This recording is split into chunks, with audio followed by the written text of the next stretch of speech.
کوئی آپ کا اور مقصد ہے؟ کیونکہ اگر تو آپ احتساب آپ کو مقصود ہے اور انصاف آپ کو مقصود ہے تو آپ جو ادارے ہیں ان کے پاس جائیے، وہاں پہ پٹیشنز فائل کیجئے، یہ تمام ثبوت اور شواہد دے دیجئے ان کو، اور جی بالکل. لیکن یہ بات 6 8 7 مہینے جو ہے یہ ٹلنے کو نہیں آ رہی تھی.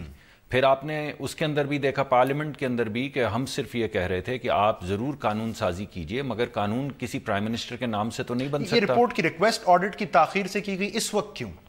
کوئی فرق نہیں پڑتا. دیکھیے بنیادی طور پہ ایک جو الزام بار بار پی ٹی آئی لگا رہی ہے وہ یہ ہے کہ مریم نواز صاحبہ جو ہیں وہ نواز شریف صاحبہ کی زیر کفالت ہیں، ان کی ڈیپینڈنٹ ہیں. بڑی واضح شکل کے اندر وہ ہر سال اپنا ٹیکس فائل کرتی ہیں، جس کا مطلب یہ ہے کہ وہ ایک انڈیپینڈنٹ ٹیکس پیئر ہیں.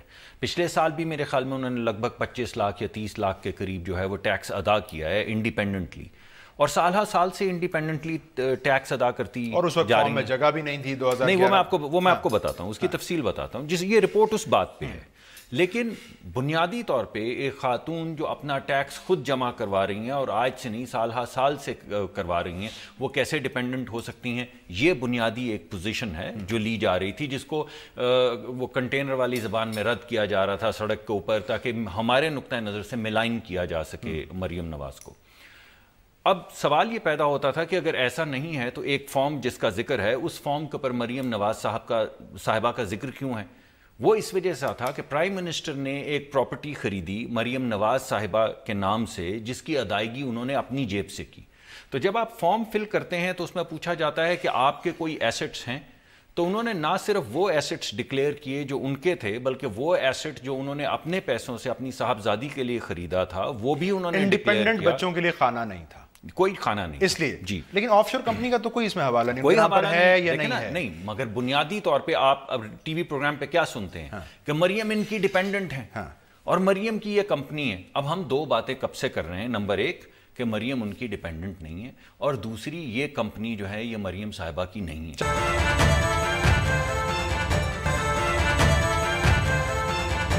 شاہد صاحبہ ویلکم ٹو دا شو. ہم بات کر رہے ہیں شو میں، کل بڑا اہم دن ہے پیناما پٹیشنز کو لے کر سپریم کورٹ میں، لیکن پیپلز پارٹی تو وہاں فریق بھی نہیں ہے، بلکہ آپ کی جماعت کا موقف ہے کہ ان کیسز کو لے کر سپریم کورٹ کا دائرہ اختیار محدود ہے، قانون سازی کی ضرورت ہے، وہ پارلیمان میں ہونی چاہیے. سو آپ کے نزدیک سپریم کورٹ میں یہ جو اس وقت ایکسرسائز ہو رہی ہے یہ بے معنی ہے، کیونکہ آپ کی تمام تر توجہ تو اپنے پیناما بل پر ہے اس وقت.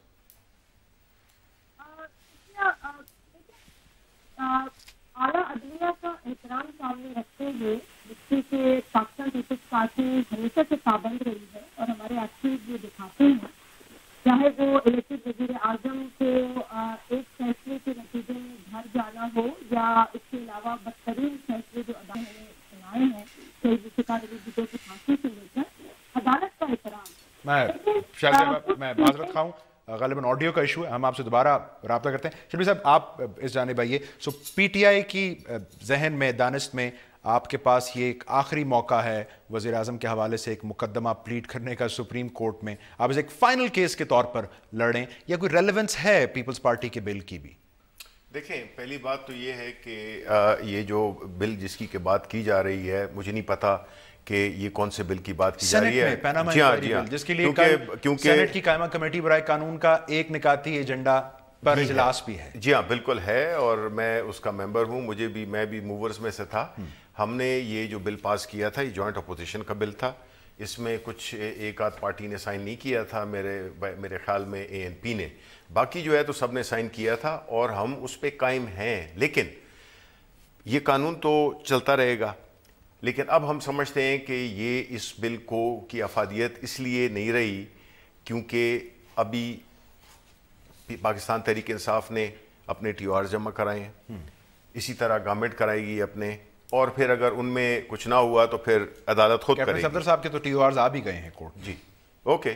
تو جب اس پہ جب فیصلہ ہوگا تو حکومت کے ٹی او آرز ایکسیپٹ ہوتے ہیں، ہمارے ہوتے ہیں، یا ان میں سے مل کے کوئی بناتی ہے، وہ سپریم کورٹ کا اختیار ہے کہ انہوں نے کہا کہ اگر اس پہ دونوں ایگری نہیں کیے تو وہ پھر وہ بنائیں گے. اس بل کی افادیت اب نہیں ہے. دیکھیں، یہ بل کی افادیت اس لحاظ سے ہوتی کہ اب اس میں کچھ چینجز کرنی پڑیں. یہ بات اگر مصدق ملک صاحب کہیں آپ کو اعتراض تو نہیں ہوگا؟ نہیں، دیکھیں میں ایک بات کرنا چاہ رہا ہوں کہ اس وقت ہم نے یہ دیکھنا ہے کہ یہ جو ابھی ہوا ہے اس کو ڈیلے کرنے کی کوشش کی جا رہی ہے. اگر یہ اس سے پہلے ہو جاتے تو پھر تو یہ مسئلہ نہیں ہوتا, پھر تو یہ قانون ہوتا, پھر تو اس میں یہ ہوتا ہی نہیں کہ ہم کیا ٹی او آر جمع کرائیں گے اور حکومت کیا جمع کرائے گی اور سپریم کورٹ کیوں بنائے گی. جب ایک لا ہو تو پھر اس کی ضرورت ہی نہیں پڑتی ہے, تو اس کے لیے وقت نہیں ہے. اگر یہ 1-2 دن میں یا حکومت چاہتی ہے پیپلز پارٹی کے لیے اس بل کو کیا سیاسی نعرہ ایک بنا لیا آپ کی دانست میں پیپلز پارٹی نے؟ دیکھیں پیپلز پارٹی سمجھتی ہے کہ وہ اس میں اپنا حصہ ڈال رہی ہے, بیکاز دیکھیں اس میں ساری قوم کو پتہ ہے کہ یہ جو جدوجہد رہی ہے اس کے پیناما لیکس کے بارے میں, اس میں ایک ہی پارٹی تھی جس کو کہ آپ نے ہر طرح کے تانے دیے کہ یہ سولو فلائٹ کر رہے ہیں, سولو فلائٹ ریل گاڑی مس ہو گئی ہے, ان سے ریل گاڑی مس ہو گئی ہے. اب یہ اس پہ چڑھنے کی کوشش کرتے ہیں, چاہے جب ڈبہ جو ہے تو 3rd کلاس کا ہی کیوں. آپ تو اختلاف میرا خیال ہے نہیں اس بات پہ تو نہیں کریں گے آپ شبلی فراز صاحب سے, کس بات کہ اس بل کی بھی اب ضرورت نہیں ہے, اور اگر ہے بھی تو پھر یہ بھی ایک شخصیت سے متعلق ہے جیسے ٹی او آرز تھے, سو لہٰذا اٹس اے نان اسٹارٹر. دیکھیں میرا نقطہ نظر تو یہ ہے کہ افضل ترین تو یہ ہوتا کہ جب یہ پارلیمنٹ کے اندر اور سینٹ کے اندر جب یہ گفتگو شروع ہوئی ہے تو ایک بل جو ہے ہم پاس کر پاتے. اس میں میرے خیال میں ہماری سیاسی فتح تھی, سب کی سیاست یعنی جمہوریت کی فتح تھی اس بات کے اندر, پارلیمان کی, جی پارلیمان کی فتح تھی, جمہوریت کی فتح تھی اس کے اندر. اس کے اندر جو تھوڑی سی ہارڈ لائن لی ہے وہ پی ٹی آئی نے لی ہے, جس کے اندر انہوں نے کہا کہ قانون اس وقت تک بنے گا جب تک پرائم منسٹر کا نام اس میں ڈالیں گے. پیپلز پارٹی کا یہ اعتزاز صاحب کا نہیں آپ دیکھیے, میں آپ کو کہہ رہا ہوں کیونکہ جب جوائنٹ بل بن رہا تھا تو جو ریزسٹنس آ رہی تھی, کیونکہ ہم تو ان ٹی او آرز کی بے شمار ہمارے جو دوست پارلیمنٹ کے ممبر ہیں, اور اس سے پہلے بھی جو ٹی او آر کی ایک جوائنٹ کمیٹی بنی تھی اس بل کے پیش ہونے سے پہلے, اس کے اندر ریزسٹنس جو ہے, پرائمری ریزسٹنس جو ہے وہ ہمیں پی ٹی آئی کی طرف سے آ رہی تھی, جو کہہ رہے تھے کہ نہیں آپ پرائم منسٹر کا نام ڈالیں. ہم کہتے تھے کہ دنیا میں کون سا ایسا قانون ہے جو کسی کے نام سے بناؤ, آپ قانون بنائیں. اور جس طرح بھی وزیر اعظم صاحب نے اپنے آپ کو اور اپنے خاندان کو پیش کیا ہے, سب سے پہلے وزیر اعظم اور ان کا خاندان اس بل کے تحت ٹرائل میں جائیں گے اور انویسٹیگیشن میں جائیں گے, لیکن آپ بل کیسے پرائم منسٹر کے نام سے بنا سکتے ہیں؟ تو یہ جو ریزسٹنس جرم اسپیسیفک قانون سازی ہو سکتی ہے, شخصیت اسپیسیفک کیسے ہو سکتی ہے؟ لیکن آپ کا بل ہے قومی اسمبلی میں, جی ہمارا بھی ایک بل ہے. اس کا مطلب قانون سازی کی ضرورت ہے تو آپ دونوں اتفاق کرتے ہیں. دیکھیے میں یہ کہہ رہا ہوں کہ بہترین طریقہ تو یہ ہوتا نا کہ ہم مان جاتے. اب اگر نہیں مان رہے ہیں تو ہم نے تو کہا سر تسلیم خم. تو اگر آج بھی یہ مان جائیں, اگر آج بھی یہ مل کے جو ایسا ٹی او آر جس میں پرائم منسٹر کا نام نہیں مگر جرم کا ذکر ہو, اور پھر بولیں کہ یہ ہم بھیج دیتے ہیں جوائنٹلی سپریم کورٹ کو, تو بالکل ٹھیک ہے. لیکن اگر یہ نہیں کرتے اور یہ کہتے ہیں کہ پرائم منسٹر کا نام ڈالو ورنہ کچھ بھی نہیں, تو پھر ہم کہتے ہیں کہ ہمارا سر تو سامنے ہم نے جھکا دیا سپریم کورٹ کے, جو سپریم کورٹ ٹی او آرز کا فیصلہ کرتی ہے ہم اس کے مطابقت سے آگے شازیہ صاحبہ سے ہمارا. شازیہ صاحبہ آئی ہوپ کہ اب مسئلہ نہ ہو آڈیو کا, آپ بات مکمل کیجئے گا. جی جی فائنلی ایکچولی میں بھی کافی چاہ رہی تھی پارٹیسپیٹ کرنا, تو ٹیکنیکل گلیچز سے میں basically I just want to add, ایک تو آپ نے عدالتوں کے حوالے سے پوچھا, عدالتوں کا احترام پاکستان پیپلز پارٹی نے ہمیشہ سے کیا ہے, اس کے واضح ثبوت موجود ہیں, ماضی کی کئی کیسز آپ کے سامنے ہیں. آج کا جو ایشو ہے جی اس کے حوالے سے دیکھیں, ہماری یہ خواہش تھی کہ جب جمہوریت کے ہم اتنے دعوے دار بنتے ہیں اور ہم یہ کہتے ہیں کہ پاکستان میں جمہوری عمل کا آغاز ہوا ہے اور جمہوریت مضبوط ہو رہی ہے, تو جو جمہوری ادارے ہیں جن کے لیے ہم نے اتنی جدوجہد کی ہے, جن کی آزادی کے لیے, جن کی اسٹرینتھننگ کے لیے, اس میں پارلیمنٹ بہت اہم ادارہ ہے. پاکستان پیپلز پارٹی کا یہ ماننا ہے کہ اگر پارلیمنٹ اپنا تمام کام جو ہے وہ دوسرے اداروں کو سونپ دے گی تو پھر پارلیمنٹ خود کیا کرے گی. ہم جو ہمارے ساتھی اپوزیشن میں بیٹھے ہیں جب دھرنا بھی دے رہے تھے تو ہم نے یہی کوشش کی کہ پارلیمنٹ کا جو استحقاق ہے, جو پارلیمنٹ کی اسٹرینتھ ہے, اس پر بات کی جائے اور اپنے دھرنے سے جو ساتھی ہیں ان کو بھی یہ کوشش کی جائے کنونس کیا جائے. آپ کا نقطہ بڑا ویلڈ ہے, آپ کا نقطہ بڑا ویلڈ ہے. تمام جو مسائل ہیں ان کا حل میری سے عرض سن لیجیے, آپ کا بل بھی ہے پیناما انکوائری بل. حکومت بھی اس وقت بہت ایکسائٹیڈ تھی کہ جی یہ ہو رہا ہے بہت اچھا, اور یہ ہمارے ساتھ جو سین آوازیں ہیں وہ بول رہی ہیں, تو ان کو ہم کہتے تھے ہم آپ کے لیے نہیں بول رہے, ہم اس پارلیمنٹ کے لیے بول رہے ہیں. ہم آج بھی جواد صاحب اسی پارلیمنٹ کے لیے بول رہے ہیں. شاہ صاحب بجا میرا سوال لے لیجیے, آپ کا بل بھی ہے پیناما انکوائری بل, پیناما پٹیشنز کی ہی سماعت اب سپریم کورٹ کر رہی ہے. سو بظاہر آپ کے بل کے بارے میں اس وقت کوئی سوچ نہیں رہا ہے, پی ٹی آئی بشمول. سو بہتر نہیں آپ لوگ فریق بن جائیں فی الحال تو سپریم کورٹ آ کر ان پٹیشنز میں.